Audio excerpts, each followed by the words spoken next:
आप सभी का स्वागत है हमारे वास्तविकता संग्रह के दैनिक अध्ययनिका में, जिनके लेखक हैं reverend doctor pastor Chris Oyakhilome, DSc DSc DD। आज है मंगलवार 3 फरवरी 2026। आज के संदेश का शीर्षक है शैतान के आरोपों को अस्वीकार करें। प्रकाशित वाक्य अध्याय 12 वाक्य 10 कहता है, फिर मैंने स्वर्ग पर से यह बड़ा शब्द आते हुए सुना कि अब हमारे परमेश्वर का उद्धार और सामर्थ और राज्य और उसके मसीह का अधिकार प्रकट हुआ है, क्योंकि हमारे भाइयों पर दोष लगाने वाला जो रात दिन हमारे परमेश्वर के सामने उन पर दोष लगाया करता था, गिरा दिया गया है। ध्यान दें कि शुरुआती शास्त्र हमें शैतान के बारे में क्या बताता है। वह भाइयों पर दोष लगाने वाला जो निरंतर परमेश्वर के बच्चों के खिलाफ आरोप लगाता है। वह परमेश्वर के सामने आप पर आरोप लगाता है, दूसरों के सामने और यहाँ तक कि आपके ही सामने आप पर आरोप लगाता है। वह अपराध, निंदा और आत्मदोष पर पनपता है, झूठ फुसफुसाता है जो आपको अपने विचारों जैसा सुनाई पड़ते हैं।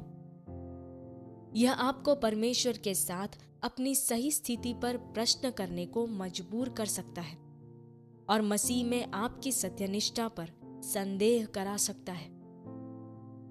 हो सकता है कि आप किसी बात के लिए प्रार्थना कर रहे हैं और वह अभी तक प्रकट नहीं हुई, तभी उसकी आवाज आती है। ऐसा नहीं होने का कारण यह है कि तुम पर्याप्त उपवास नहीं कर रहे, इसलिए परमेश्वर तुमसे प्रसन्न नहीं है। फिर अचानक आप दोषी महसूस करने लगते हैं और पश्चाताप करना और खुद को दोष लगाना शुरू कर देते हैं। नहीं, बाइबल कहती है कि हम शैतान की युक्तियों से अनजान नहीं हैं। 2 कोरिन्थियों के पत्र अध्याय 2 वाक्य 11। वह झूठा है और झूठ का पिता है। यदि परमेश्वर को आपसे उपवास के विषय में बात करने की आवश्यकता है, तो ऐसा करने के लिए उन्हें शैतान की सहायता की आवश्यकता नहीं होगी। इसके अतिरिक्त परमेश्वर कभी अपने बच्चों पर आरोप नहीं लगाते या उन्हें दोष नहीं देते।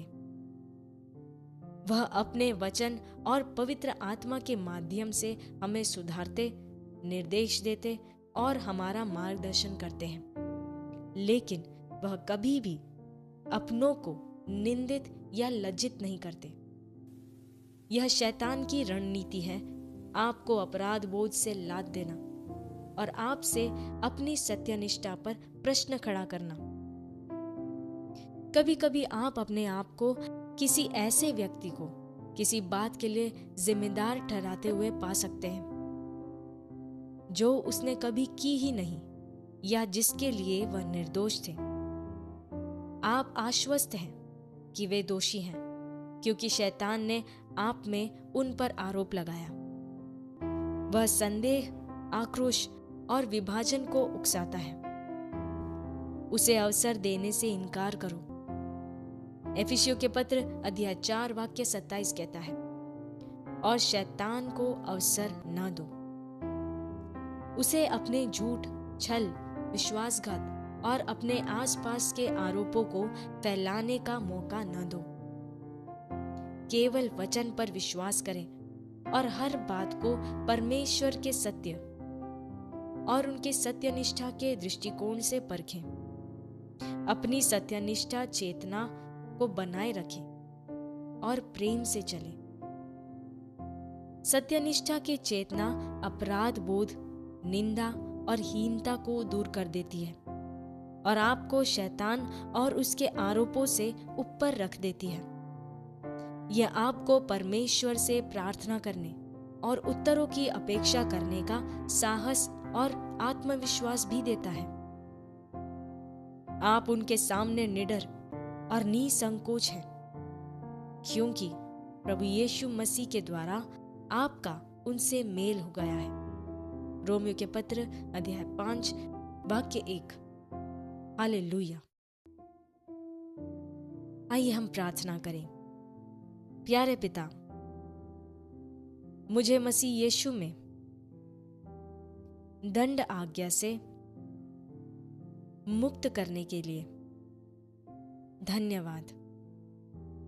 मेरा वचन आपके वचन से भर गया है और मैं शैतान को जगह देने से इनकार करता हूं। उसके आरोपों का मुझ पर कोई अधिकार नहीं है। मैं मसीह यीशु में सत्यनिष्ठ, पवित्र और विजय हूं। आमीन।